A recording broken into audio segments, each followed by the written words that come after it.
আমার মেয়ের জামাই ইব্রাহিম মিয়া আমারে ফোন দিছে 11টা 11 মিনিটে ফোন দিয়া কর যে করো পিয়াজ দরবার করে। আমি কইলাম যে দরবার করে আমরা আইতাম নি, হইল না। আবার হে 11:18 সময় আবার কয় যে পেঁয়াজ সব কিছু ভাঙিলায়। আমরা বললাম যে আমরা আইতাম না, কয় তোমরা আও। আমরা কুসুমবাগ ফার হয়েছি না, আবার ফোন আইছে যে তোমরা যাইও না বাড়ির, আমি পেঁয়াজা লিয়া সদর হাসপাতালে আনি। সদর হাসপাতালে আনার পরে এই যে সুরতালের রিপোর্ট বানা ডাক্তারে দেখে, ডাক্তারে মৃত ঘোষণা করছে। এরপরে আমরা সুরতালের রিপোর্টটাকে আমরা জানতে পারলাম যে মৃত্যুর সময়টা হইল 9টা থেকে 9:30 ভিতরে। তা আমার হে ফোন দিল 11:11 তো আমার পুরি তো এর ভিতরে মারাই গেছে। তা আবার আমার মেয়েটা ঝগড়া করলো আর জিনিসপত্র বাংলো কেমনি, এবং থানার ওসি সাহেবে তদন্তত গিয়া দেখছেন যে ঘরের কোনো জিনিসপত্র ভাঙ্গা নাই। ওসি সাহেবে আমার নিজে কইসুন, আমি থানাত গেছিলাম যে ঘরটা তো অনেক সাজানো গুছানো। তো আবার তারা করে তাই সব কিছু ভাঙ্গিয়া চুরমার করে লিয়েছে দরজা লাগাইয়া। তো আমার যতটুকু ধারণা আমার মেয়ে আত্মহত্যা করছে না, আমার মেয়েরা তারা চিবাইয়া চাবাইয়া টিবাই টিবাই মারছে, মারিয়া আর কোনো কুল কিনারা না করতো ফাইয়া তারা একটা নাটকের মতো করিয়া আনছে, আনিয়া হাসপাতালে আনিয়া আমরা কাছে তারা দিয়া, তারা আর কোনো খোঁজ খবর নাই। আচ্ছা, লাশ দোয়ানির আগে কোনো শরীরও দাগ দুগ পাওয়া গেছে? আচ্ছা, লাশ দোয়ানির সময় শরীরে যারা লাশ দোয়াইছে মহিলারা, তারা দেখছে যে ডাইন চোখের উপরে দিয়ে খালা একটা দাগ, এবং বাহু খানোর এদিকে একটা খালা দাগ, বাড়ির দাগ, আর হাতের মাঝে একটা খালা লম্বা দাগ, যে এবং গলার মাঝে একটা নৌকর আশ্রা আছে যে মহিলারা দোয়াইছে, তারা আমরা ওগুলা হয়েছে। এবং এগুলা যদি প্রমাণস্বরূপ চাইতে এগুলা ভিডিও করা আছে, আমরা দেখাইতাম পারব। আমি শাহিন আহমদ, ইব্রাহিমের শ্বশুর।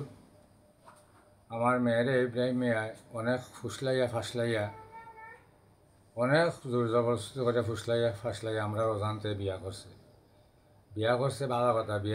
বিয়ার পর অবধি তার মা এবং তার ছোট একটা বোন তাসলিমা নাম, এরা এত নির্যাতনের মাঝে রাখছে।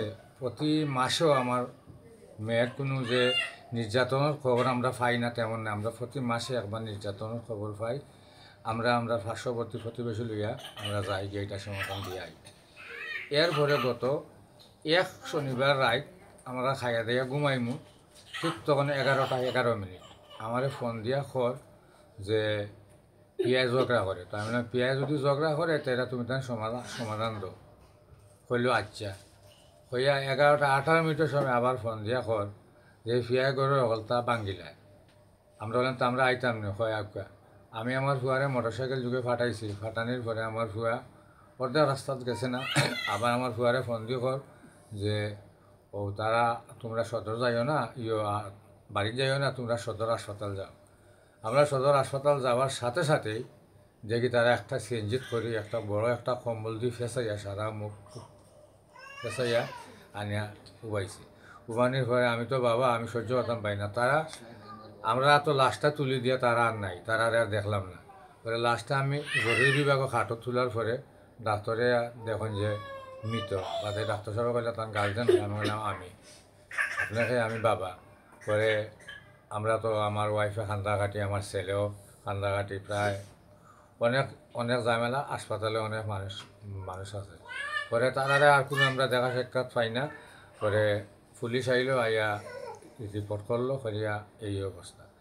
এখন যে আমার ফুরিরে এবং মাঝে মাঝে প্রেশার দিত হে যে তোমার বাবার বাড়িতে টেকা নিয়ে দো, এর বইনে এর মায় আরও প্রতিবেশী যারাও আছে এই ছেলের ইব্রাহিম মিয়ার ছেলের আত্মীয় স্বজন সবাই প্রেশার কিট করে যে এই বেটা তুই ফকিন্নির ফুরি যে বিয়া করলি তা মাল থামানা কই।